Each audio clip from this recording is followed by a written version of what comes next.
Okay guys, this is another delivery. Plant haul ulit tayo from Plants by Flipay. Pasensya na kayo at laging nadadalas kasi nga favorite, di ba? So, eto na naman, isa na naman tong delivery. I-unbox natin and then, as usual, i-repat ko siya. Actually, medyo pagod kami ngayon. Kaya I will try my best na mag-repat ako ngayon ha.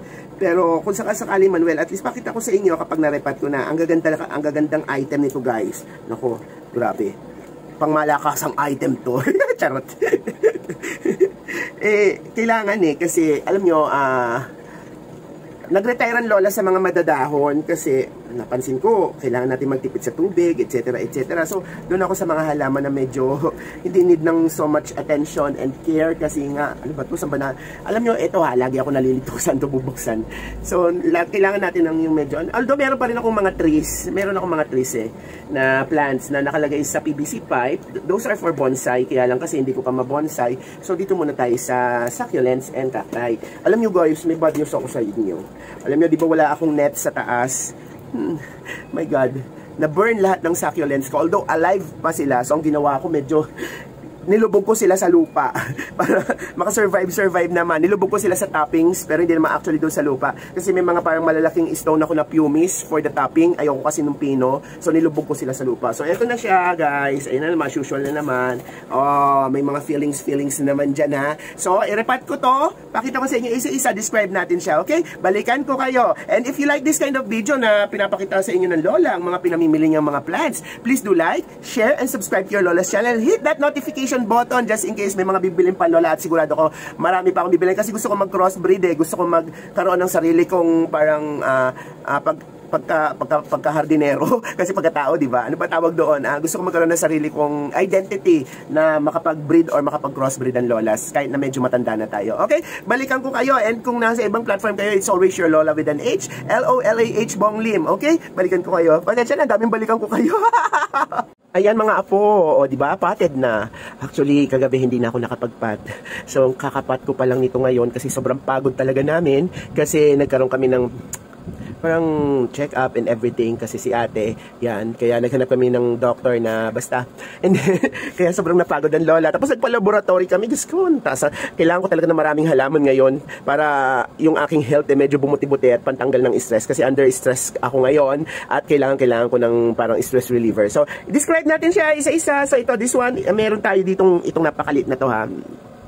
Alam mo, nakakatuwa yung pangalan nito kasi pag Tagalog talagang masagwa Sira lang. Pero ang sabi nila pagka daw sa Thai, since hindi nila yung mabigkas yung R, so parang ang pangalan niya ay Sila lang, parang ganon. So tingnan natin siya. Pansin nyo guys, meron ako ngayong rice hull. Ayan, ang ganda-ganda niya. Tapos parang may pagka-columnar siya. Yan, di ba? Ang ganda niya. Gymnocalycium din ata yan. Oo, Gymnocalycium din yan. Tapos, teka, tingnan natin isa-isa. So, ang sumunod is Dala. Ang Dala, ang alam kong Dala, this one. Yan. Yan ang Dala. Ang ganda, no? At may ilan na akong pops. Yan. Medyo mahal yung Mendes, pero maganda, sulit naman, guys. Oh, tingnan nyo naman yan, di ba? Oh, tingnan nyo. Oh, ang ganda, di ba? Yung tip variegation niya. Oh, ganda, di ba? Then, next, Kabuki. Ay, naku, ito favorite ko. Ang kulit-kulit nito, nakakaasar. Tingnan nyo naman, oh. Ang kulit-kulit, di ba? Walang kakaiba siya, di ba? Sobrang pagka-pink ko, tapos may green-green. At least safe ka pag may green. Kasi, ibig sabihin, may photosynthesis pa yan. Takot ako doon sa mga puro. Pero nabubuhay ko naman. Kaya lang medyo may kabako pagdating sa puro. Ito, Kabuki. Di ba? Ang ganda. Japan talaga. Bongga, this is Japanese variety. Okay? May isa pa tayong Japanese variety. Ewan ko lang Japanese variety. Ayan. Teka, nakita nyo tuloy yung resibo ko. So, this is Pink Japan. Yan. Ito, Pink Japan to. Yan. Yan. Ang ganda, no? Oh. Ang ganda, di ba? Actually, meron akong isang version nito. Hybrid lang.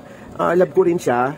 Nasa labas kasi. Pero eventually, papakita ko rin sa inyo yung papakita ko rin sa inyo lahat ng collection ko ng Gymnocalycium. For the meantime, ito lang muna tayo. Tapos, meron akong isang free na nakuha. Kaya lang hindi ko alam kung, kasi may hano So, siguro ito siya. Siguro ito yung free na nakuha ko, guys. Free lang yan. Pero, tingnan nyo naman. Hindi ko lang alam kung ito ba yung free niya sa akin or itong isa. Kasi dalawa Yan. Hindi. Pares kasi, ito kasi parang LV to diba? Pero Vardy naman, hindi ko lang alam kung ano dyan Pero meron pa tayo, which is T-Hulk. Ay, ito din si T-Hulk. Naaliw ako dito.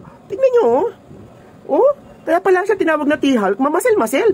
Parang siya si Incredible Hulk na parang naging violet, di ba? Ang ganda, no? Oh, ganda. T-Hulk ang tawag sa kanya. Gymnocalcium T-Hulk. Ang ganda, alam nyo, pag nanganak to talaga, padadamihin ko talaga to, promise. Ang ganda-ganda. Naaliw ako sa kanya. naaliw ako sa kanya sobra. Yan, maliwanag. Ganda, ang dami niya muscles, no?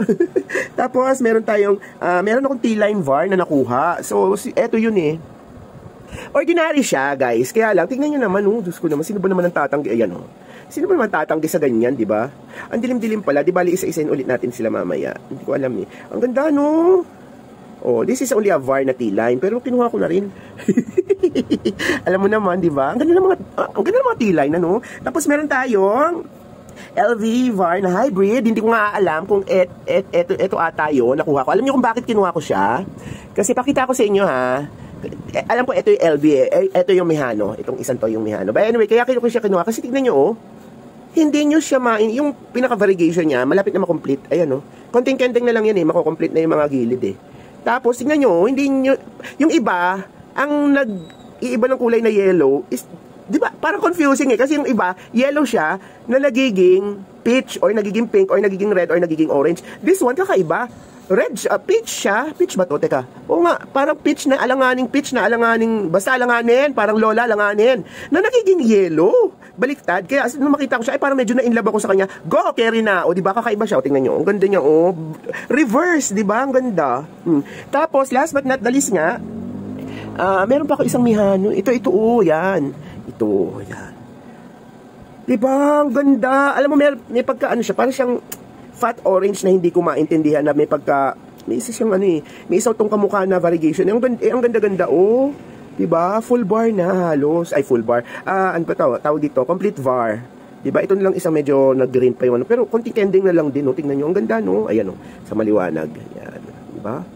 Ayan. Okay. So, nakita na natin. Isa-isahin ulit natin na itong T-Hulk. Kasi nga kanina. Tapos si Pink Japan na malandi.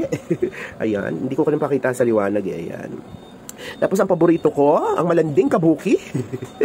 Hindi ko rin napakita sa liwanag. Ayan. Tapos, alam nyo, ito talaga ha. Ito talaga ang kabaitan ni Madam Flipay. Untested and proven ang kabaitan ni Madam Flipay. Alam nyo, before, yung una ko siyang, hindi naman sa una, no? Nung kailan lang na umu-order ulit ako sa kanya kasi na-stress na nga ako sa buhay, tapos gusto ko mag-relax. May nakita ko na, sinabi niya na, may isa siyang mother plant na parang hindi niya na mailaban sa contest kasi keme-keme na sunog na, nag-burn na, tapos lagyan iba pa kasi yung gamit niya na parang insecticide, tsaka parang gano'n, hindi pa Nauro. Ang Nauro kasi, kapag ka natamaan ng liwanag ng araw, never mind, hindi nagbe-burn kasi hindi naman siya oil-based, water-based siya. Yung dati niya kasing nagamit doon sa gymnocalcium na yon, medyo may pagka-oil-based, kaya nung tinamaan ng araw, nag-burn, parang natusta, parang naprito. So, sabi ko, ang ganda naman yan, tumatanggap ako kahit may burn, sabi ko gano'n, pwedeng discounted na, sabi niya, ay, hindi mother plant niya daw kasi. So, ang ginawa niya ngayon, as promised, kasi ang liliit pa ng anak dati, so binigyan niya ako ng anak, guys, dalawa pa. Ayan, so nilagay ko talaga dito sa aking pot na ginawa, sariling gawa ko na pot. O, di ba? O, dalawa yan. Yan, ganyan kabait si Flipay, o, di ba?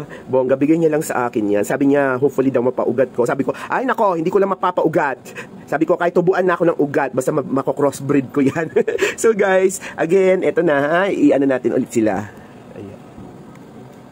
Oh, last look. So, ito ang new plant haul ng Lola from Plants by Flipay. Guys, hindi lang pala yan. May binigay siya sa akin. Nakalimutan ko kung saan ko nailagay. So, kapag ka naka 1,000 pesos ka sa kanila, which is hindi ko na talaga alam kung saan ko nailagay, meron silang pinamimigay na Nauro sachet, good for 350 ml. Nauro is an insecticide. Tapos parang ano siya eh, parang papaganda, pampabongga ng plant. Hindi ko na alam kung saan ko nailagay kasi pasensya na pagod kasi talaga ako kahapon. Kaya parang sobrang haggard na haggard. Hindi ko na talaga alam, hindi ko na makita kung saan ko nailagay, nakakasal. Dapat pala dinilute ko na. But anyway guys, pakita ko na lang sa inyo kung ano ang Nauro ha. Okay, this is Nauro guys, so yan. So kung kayo may mga cactuses, kahit anong plants naman pwede siya at medyo nag-aalala kayo dahil may mga insekto, ganyan, pwede nyo gamitin na Nauro. Ayan siya oh, it's a fungicide, insecticide at saka miticide, di ba? Na hindi nakaka-burn ng inyong mga succulents and plants kasi hindi nga siya oil-based, water-based siya. So kahit tamaan pa siya ng liwanag ng araw, hindi siya katulad ng oil na mantika na talagang susunugin yung ano nyo, yung inyong halaman. And for that, eto, i-end na natin tong video na to. Oh, huwag nyo kalilimutan ha. Please like and share and subscribe to your Lola. Maraming salamat.